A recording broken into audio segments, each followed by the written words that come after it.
Good morning, everyone. I am Dr. Sudha Tiwari, Assistant Professor, Food and Nutrition, and I am from Pandit Deen Dayal Upadhyay Rajki Mahila Mahavidyalaya, Sevapuri, Varanasi. Today, we will learn about therapeutic diet, which is covered in the BA Home Science Semester 6 syllabus, as well as MSc Food and Nutrition and MA Home Science Semester 2 of Paper 3. Let us learn about therapeutic diet. Let me give you a short introduction about therapeutic diet or diet therapy. Therapeutic diet is the adoption of normal or regular diet that is tailored to suit the modified nutritional need of a particular patient. These therapeutic diet are specifically designed or tailored or prescribed for the patient in general nutritional reason. Diet therapy is concerned with recovery from the illness and prevention of disease in addition to the medical therapies. Therapeutic diet is used to supplement the medical and surgical treatment as well. What is the purpose of therapeutic diet? These are the basic purposes or principle of therapeutic diet. That is, therapeutic diet promote recovery. Therapeutic diet correction deficiency of the patient body. It also improves overall health. It improves body organ to maintain normal function. It also maintains nutritional status in a very good position. Therapeutic diet improves a specific health condition of a patient or any person. Therapeutic diet prevents dehydration, improves appetite, and also prevents further complication during the treatment of the patient. So, after the principle, we will understand how it is modified, how normal diet is modified to get it as therapeutic diet. So, we can modify the normal diet in the content of one or more nutrient like protein, vitamin, mineral, whatever it is, and we can also change the consistency of the normal diet. We can also modify the energy or calorie content or fiber content of the normal diet to convert it as a therapeutic diet.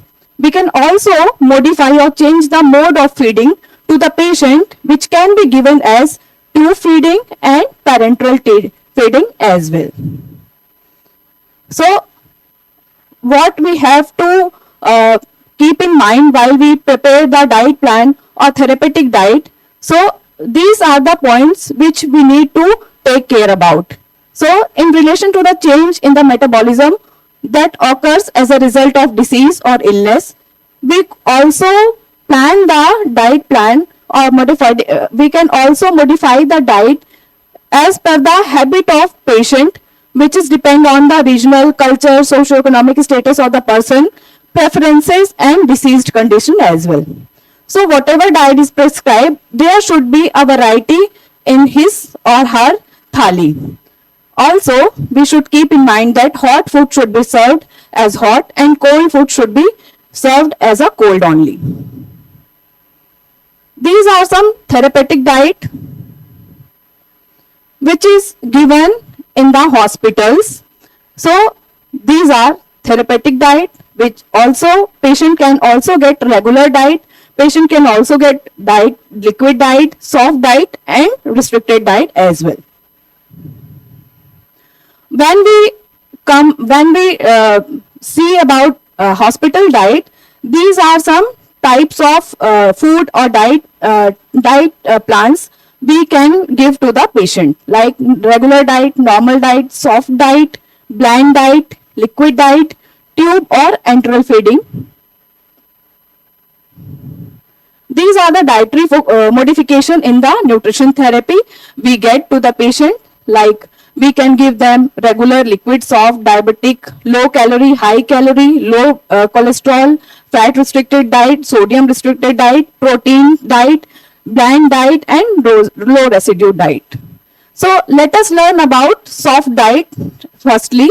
So soft diet is all about it is similar to regular diet, but it requires little chewing or ready to digest. It is mechanically done.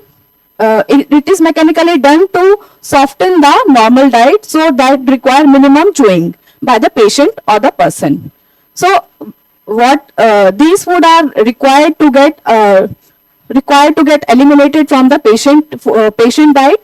These are meal, coarse cereals, spicy food, rich desserts, fried food, raw fruits, and veggie and nuts, as these can irritate the gastrointestinal tract of the patient or person. While using following surgery of a patient with infection, digestive disorder or chewing problem can be considered while preparing the soft diet. Soft diet provides minimum light and easily digestible food with minimum residue. Also, it provides 1500 kilocalorie and 30 to 40 gram of protein per day. It contains food which require little chewing or contain no fiber, as I have told you. It is made up of simple, easily digestible food and contain minimum or less fiber. Patients with dental problem are given mechanically soft diet. Soft diet is also used in acute infection following surgery and for patients who are unable to chew properly. Use of soft diet is done by the processing of full liquid diet to general diet, post-operative period, diarrhea, and during infection of a person. Let us learn about bland diet. Let me tell you that bland diet is similar to normal diet or soft diet, but it does not contain any spice, chilies, or any irritable food, or any gas causing food as well. So bland diet are easily digestible and free from the substance that might cause irritation to the gastrointestinal tract of a person. So from these pictures, you can have an idea about bland diet. These are oatmeal, this is banana, milk, soup with no spice or chilies, and this is egg omelette with veggies. The next one is liquid diet.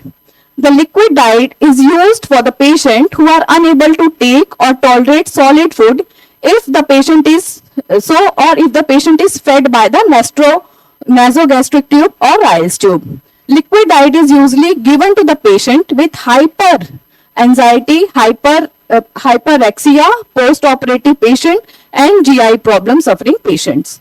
The liquid diet is nutritionally inadequate and should be used for a shorter period of time.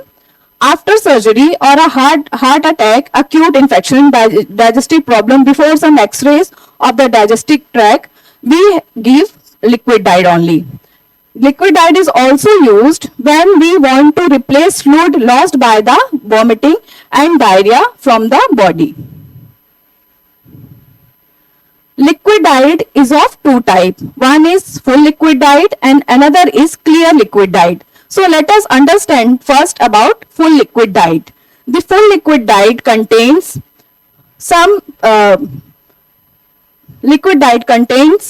porridge, soup, broth, refined milk, beverages, tea, cereals, coffee, fruit juices as well. A full liquid diet, it bridges the gap between clear fluid and soft diet. It is used after the operation in acute gastritis, infection, and diarrhea. Full liquid diet is entirely adequate and may be used over a long period of time without fear of any deficiency in the body.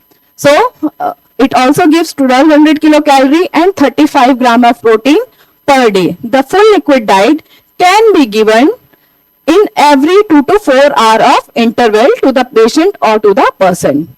The next one is clear fluid diet. Clear fluid diet is required when we need to restart the feeding of the patient after surgery or during acute illness or infection. This clear liquid diet is made up of clear liquids that leaves no residue after the digestion. It is non-gas forming, non-irritating, non-stimulating to peristaltic action. Clear liquid diet relieves thirst, supply water to tissue, and it aids the removal of the gas. Also, this diet is made up of clear liquid, low residue, so it is deficient in many nutrients like protein, calorie, vitamin, and mineral. So, we should keep in mind that it should not be continued for more than 2 to 4 days, and this diet is given at the interval of 1 to 2 hours at the rate of 50 to 100 ml. So this diet is should not be continued for more than 2 to 4 hours. And this is all about clear liquid diet. We can have an idea of clear liquid diet by looking at this picture. What liquid or what drinks can be included under the clear liquid diet. So first one is the water-based pulp-free fruits, or what we know it is as popsicle, pre-dilates drink that comes in the bottled, sports drink, tea without cream, ice chips, plain water, basic broth, black coffee, fruit juices with no pulp. So this was all about soft diet, liquid diet and modification of normal diet on the basis of their consistency. So the next method is modification in the nutrient content. We can modify or tailor normal diet to the therapeutic diet by modifying or changing in their nutrient amount. So normal diet is used as for ambulatory and bed patient whose condition does not necessitate any special diet or the part of routine diet. So here we can modify the nutrient content as per their metabolic physiological status. Like we can give high energy, high protein, nutrient dense food. We can also fortify the recipe. We can include variety of food to maintain the ideal body weight of the patient or the person. We can avoid excess fat like saturated, unsaturated fat and cholesterol.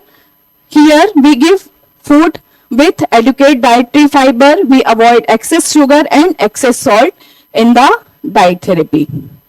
So let us understand first about calorie control diet. It can be low calorie diet, it can be high calorie diet as well. So let us see about low calorie diet first. The total calorie intake is reduced to less than body requirement. So here is calorie deficient diet. The aim of the calorie deficient diet is to study the weight loss of a person over a period of several weeks or even a month to assist in the weight loss, like in the case of obesity or diabetes or other problems. This diet is advisable for obese patient.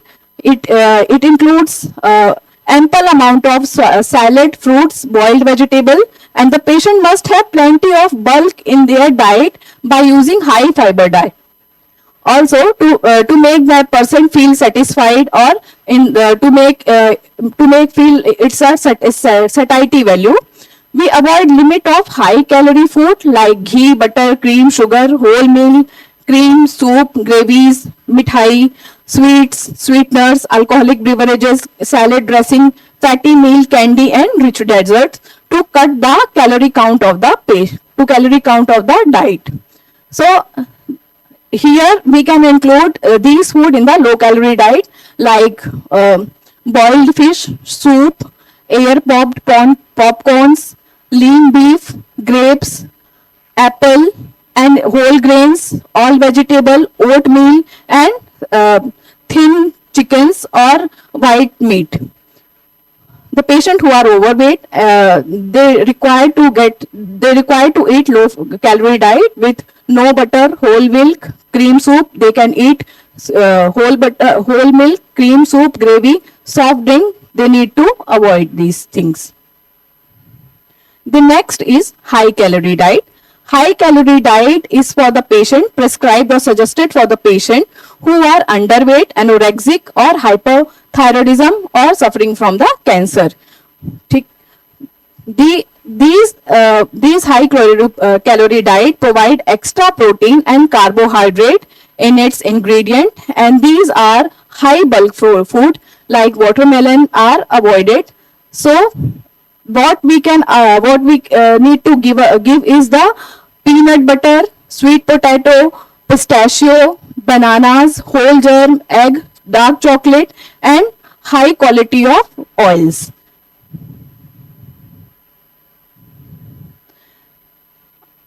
As we have seen about high calorie and low calorie diet, next we will learn about low fat diet. These low fat diet is given for the obese patient or patient with gallbladder or liver disease, or if suffering from atherosclerosis, that is hypercholesterolemia.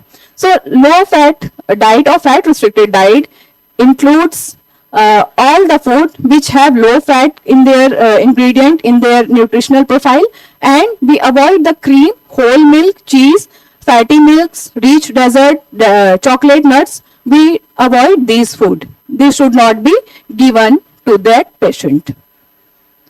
The next is low cholesterol diet. It is similar to low fat diet or fat restricted diet. It is used for the patient with heart diseases, liver disease, gallbladder disease, obesity, and much more. We limit food that are high in saturated fatty acids such as beef, liver, pork, egg yolk, cream, cheese, natural cheese, shellfish, whole milk, coconut, and palm oil product or fried food. The carbohydrate in these diets should be increased so as to meet their energy requirement for the liver to prevent the ketosis process. Here we restrict or avoid ghee, butter, oil in the diet, and only rice, roti, bread, fruit, multigrain bread, dal, vegetable are allowed. So after fat, we will learn about the protein content of the modified diet or diet therapy. The diet therapy contain high protein diet or low fat diet as well. Here the high protein diet should be given in many physiological condition, and low fat diet should be given in other physiological condition and other diseases. Let us understand in detail about the high protein diet.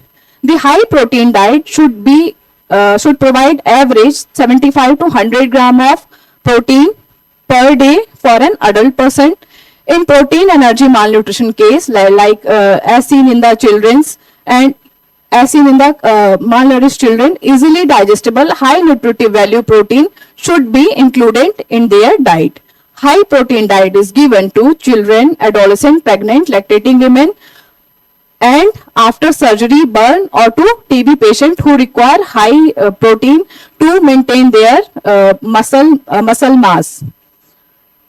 The protein-rich food should be meat, fish, milk, cheese, egg, dal, soybeans, and ground nuts. Here, low protein diet is for the patient with kidney and renal disease. If any person is suffering from kidney and liver disease, he is prescribed to have low protein diet. In these diseases like kidney disease, like nephritis and uremia, the protein is avoided and is given at very moderate level. This type of low protein diet is given to rest the kidney, and because the excessive protein intake act as an additional load to the kidney cells. Food stuff like milk, egg, nuts, which are high in protein, are avoided in low protein diet. Let us learn about diabetic diet. It is another form of therapeutic diet which is given to the diabetic patient, where the metabolism of carbohydrate, fat, and protein is affected in the body. The purpose of diabetic diet is to keep the patient in good health, maintain the basic minimum healthy body weight, and to keep their blood sugar with a normal range and keep their urine free from the sugar. The diet should be balanced. Restriction of carbohydrate should be there, like we should avoid rice, biscuit, sugar, fried food, jam, packed food, honey, carrot, sugar, and sweet potato. The patient can take eggs, milks, raw salad of all type, including green leafy vegetable. The total calorie required in the diabetic diet is 20 to 25% should be from the protein, and 40% of the calorie should come from the fat. Here is the dietary guidelines for a diabetic patient. The carbohydrate should be 45 to 60% from the total calorie content.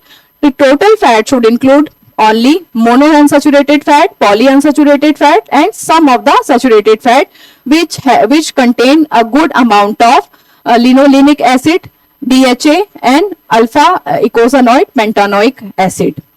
The cholesterol should be less than 200 mg per day in the blood profile of the patient, and the protein should be 50 to 20% of the total calorie. Dietary fiber should be 20 gram per day from the diet, and fraction of the meal should be 5 to 6 meals. A small frequent meal should be given to the diabetic diet. Let us understand about kidney diet.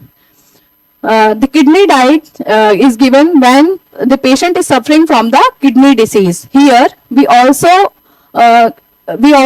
say that kidney disease includes the low sodium diet, which is 2 gram 1.5 to 2 mg of the sodium should be taken per day, and the limit should not be exceed from the 1.5 gram to 2 gram. We should opt for the plant-based protein instead of animal-based protein, as the kidney disease, as during the kidney disease, the potential of the kidney cells has become reduced. So we should keep in note that the diet should not be high in protein. We should avoid saturated fat by substituting these from unsaturated fat that is absorbed through the hepatic portal system, and it gives rest to the kidney cells. We should eat food from which is lower in potassium as well, and patients should consume food which is lower in phosphorus. The sodium restricted diet, also called low sodium or low salt diet, used for the patient suffering from hypertension, that is high BP, heart disease, kidney disease, and edema, that is swelling of extremities of the body. Patient should limit the use of salt, and should be aware of the exchange list in the food groups. He should avoid, and we should prescribe to avoid the adding additional salt over her food and diet, and he should avoid smoked meat, processed food. He should also avoid pickles, olives, and processed cheese as well. So what we have learned at this point of time, that modified diet or therapeutic diet can be modified or changed by the consistency and by the content of the nutrient in the diet. The third method is we can modify the mode of feeding. The mode of feeding can be enteral and parenteral. When we give diet to the patient body through the nasogastric tube, which passes through the nostril and comes to the stomach directly, or it can also be nasogastric or to the duodenum or to the jejunum area through the nasal pipe. This is called Ryle's tube. So this is called enteral tube feeding system. Here we use a food pipe which passes through nostril and comes to the gastric, duodenal or jejunum area, which is called tube feeding. Another method of the tube feeding is we can directly give food to the gastric system or jejunostomy withoed passing any tube from the nostril. We can also having a big syringe, and it can also directly administered to the gastric area or to jejunum area. So this is called enteral feeding, and the last one is parenteral feeding. Parenteral feeding is all about delivering the nutrients directly to the veins of the body. So enteral and parenteral nutrition, let us understand about enteral and parenteral nutrition. These two forms of nutrition is all about changing in the mode of feeding. We can feed the patient through orally or directly to the stomach or directly to the veins. When we feed the patient by passing a tube from the nostril hole to the stomach or to the jejunic area or to the gastric area, this is called tube feeding. Here we use a Ryle's tube of small small diameter. We pass the tube through the nose into the stomach or into the intestine. If The patient has working gastrointestinal tract. The tube feeding is also called nasogastric feeding, or directly by surgical operation. It is inserted into the stomach, known as gastrostomy, or into the jejunum, which is known as jejunostomy. The next, another type of feeding is parenteral nutrition, which feeds the patient directly by intravenous or through a veins. So this is called parenteral, that is means outside of the digestive tract, where we do not need any functional GI tract in the body. We can administer the nutrition directly into the vein. So parenteral administration is via a peripheral or central venous. In pharmacology, the role of drug administration is important because it affects the drug metabolism and clearance, and thus its doses also. So it is all about therapeutic diet or diet therapy. In this session, we have learned about therapeutic diet, and so in the next session we will learn about another topic. Till then, keep learning, stay healthy. Thank you.